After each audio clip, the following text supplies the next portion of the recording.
পুকুর থেকে মাছ ধরার আনন্দটাই আলাদা। আজকে সবাই মিলে পুকুর থেকে টাটকা মাছ ধরে এনে রান্না করলাম। হ্যালো গাইস, আসসালামু আলাইকুম। কেমন আছেন সবাই? আশা করছি আল্লাহ তাআলার অশেষ রহমতে সবাই অনেক ভালো আছেন। আমরাও আপনাদের দোয়ায় ও ভালোবাসায় আলহামদুলিল্লাহ অনেক ভালো আছি।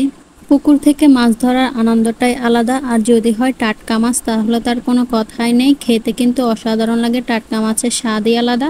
মাছগুলো একদম টাটকা নড়তেছে দেখুন। মাছের ফুলকোটা একবার দেখুন কতটা লাল। তো আমরা সবাই মিলে পুকুর থেকে কিছু কাতলা মাছ আর কিছু তেলাপিয়া মাছ ধরে এনেছি। কাতলা মাছগুলোর সাথে যারা ছিল তাদেরকে দিয়ে দিয়েছি, আর আমরা এখানে 3টা তেলাপিয়া মাছ নিয়েছি। এই তেলাপিয়া মাছ আজকে রান্না করে দেখাবো। আশা করছি সম্পূর্ণ ভিডিওটি আপনারা দেখবেন। যারা ইউটিউব থেকে ভিডিওটি দেখবেন, নতুন বন্ধু হয়ে থাকলে চ্যানেলটা সাবস্ক্রাইব করে আমার পাশেই থেকে যাবেন। তো মাছগুলো আমি কেটে কুটে পানি দিয়ে খুব সুন্দর করে পরিষ্কার করে ধুয়ে নিয়েছি। এখন আমি মাছের গায়ে একে একে হলুদের গুঁড়ো, মরিচের গুঁড়ো, লবণ দিয়ে মাছগুলোকে খুব ভালো করে মাখিয়ে নেব। লবণ হলুদ মাখানো হয়ে গেলে চুলায় কড়াই বসিয়ে দিলাম। কড়াইতে সয়াবিন তেল দিয়ে দিলাম। তেল খুব ভালো করে গরম হয়ে গেছে। এখন মাছের পিসগুলো একে একে আমি তেলের উপর ছেড়ে দিতেছি। মাছগুলোকে প্রথমে হালকা করে ভেজে নেব। আজকে সবাই মিলে অনেকদিন পর পুকুর থেকে মাছ ধরলাম। নতুন বাসার সামনে একটা পুকুর আছে, ওই পুকুর থেকে সবাই মিলে মাছ ধরেছি। সবাই মিলে একসাথে মিলেমিশে মাছ ধরার আনন্দটাই আলাদা। দুষ্টুমির ছলে সবাই মিলে গিয়েছি, কিন্তু ভাবতে পারিনি এতগুলো মাছ পাবো।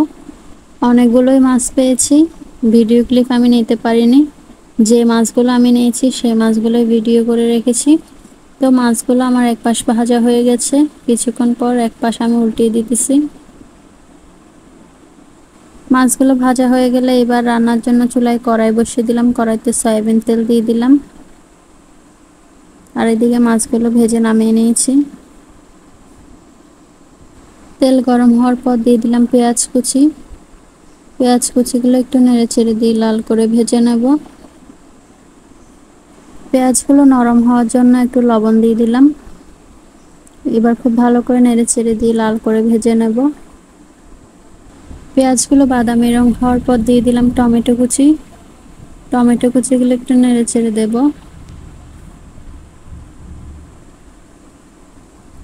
এরপর একে একে দিয়ে দিলাম হলুদের গুঁড়ো,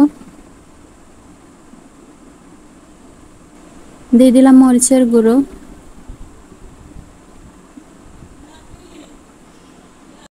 দিয়ে দিলাম ধনিয়ার গুঁড়ো,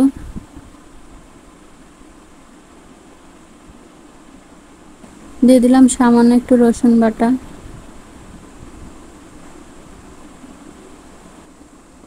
আদা বাটা। এরপর সামান্য পানি দিয়ে দিলাম। এইবার খুব ভালো করে নেড়ে ছেড়ে দিয়ে মশলাটা বেশ কিছুক্ষণ কষিয়ে নেব। মশলা খুব ভালো করে কষানো হয়ে গেছে। অফ ক্যামেরা ঝোলের পানি দিয়েছিলাম, ঝোল খুব ভালো করে ফুটে গেছে। এখন ভেজে রাখা তেলাপিয়া মাছগুলো দিয়ে দিলাম।